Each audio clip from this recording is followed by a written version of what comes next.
There's no doubt that fingerpicking guitar is beautiful to play, but it can be pretty daunting for a beginner.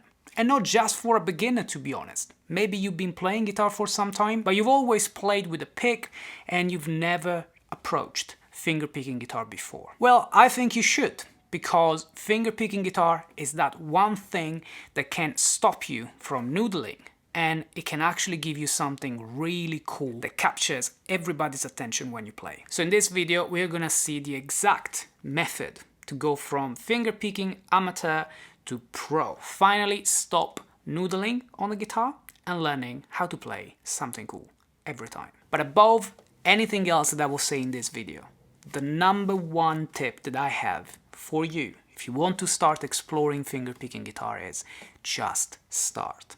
You may feel it's overwhelming, it's daunting, maybe you're not at the right level. It's not like that. You just need to start and gradually apply all of the things that we'll mention in this video. Now, the first thing is that we need to understand how to play fingerpicking guitar. And I mean both getting rid of the bad habits that you may already have, but also building up slowly over time with consistency the good habits of fingerpicking guitar. On a basic level, when we play fingerpicking, we are playing a single note with a single finger. We are plucking a single note with a single finger, and we may play something like this.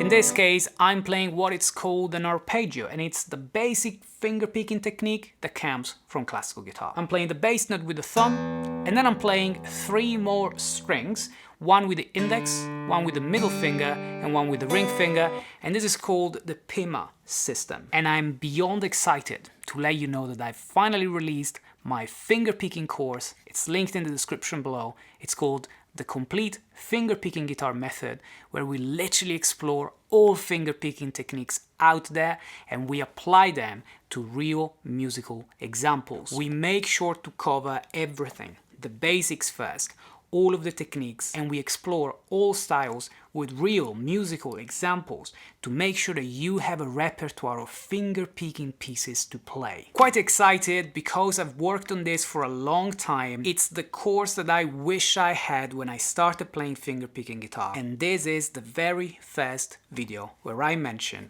that I released this course. I'm pretty sure that you will love it. Please check it out.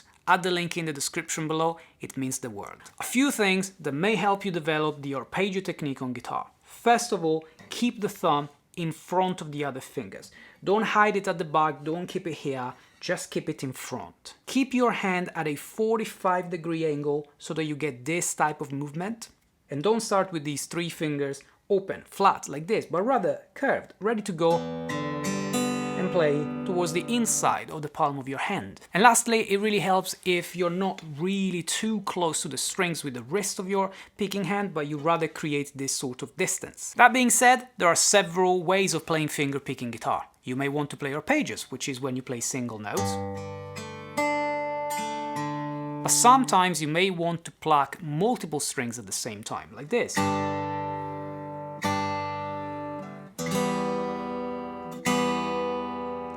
Or you may have a mix where you play a single note, like when you play arpeggios, and then you pluck the rest of the chord. Or you may have even more single notes. See already what variety you can apply just by mixing up arpeggios and the plucking technique? And trust me, we are just scraping the surface. There is so much more to fingerpicking guitar. The amazing world of percussions when you play fingerpicking.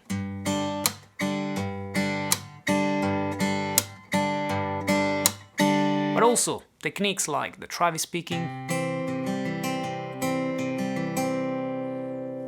or the Joe Mayer slap flick technique.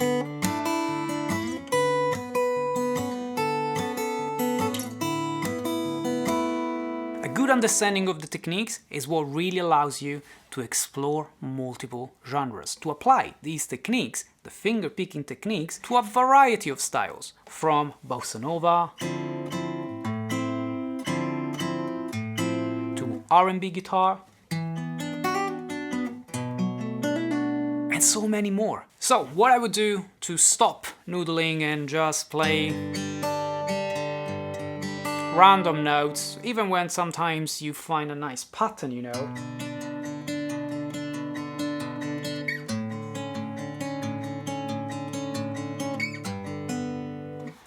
Is to actually take a chord progression that you already know, a chord progression maybe from one of your favorite songs, and see how you can stop playing it with the pick and turn it into a finger picking chord progression. So for today's example, let's say that we have a chord progression, really simple, just G major, E minor, C, and D.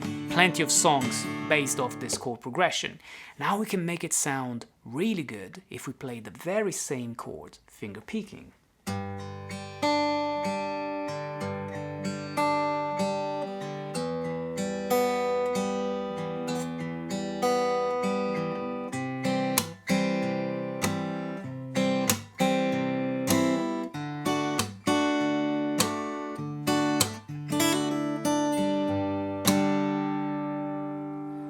And as you can see, I've played the exact same chords, but I've added a variety of techniques from arpeggios to plucking, percussions, slap flick, and more. And if you want to learn them all, consider checking out my complete fingerpicking guitar method, linked in the description below, where we go across all fingerpicking techniques out there and we apply them to the music that you love. So to recap, start by removing the bad habits on the fingerpicking technique that you may already have. And I'm talking about the thumb position, the way you start with these three fingers, the position of your wrist, and then explore a variety of sounds, whether it's single notes, arpeggios, or plucking multiple strings at the same time.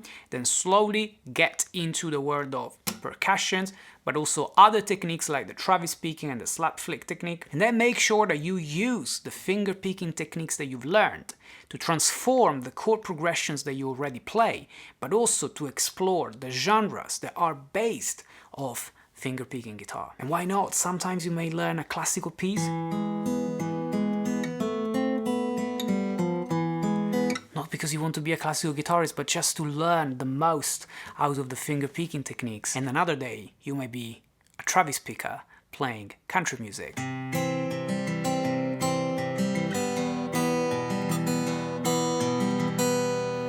That's the beauty of finger picking guitar. It opens an entire new dimension of your playing.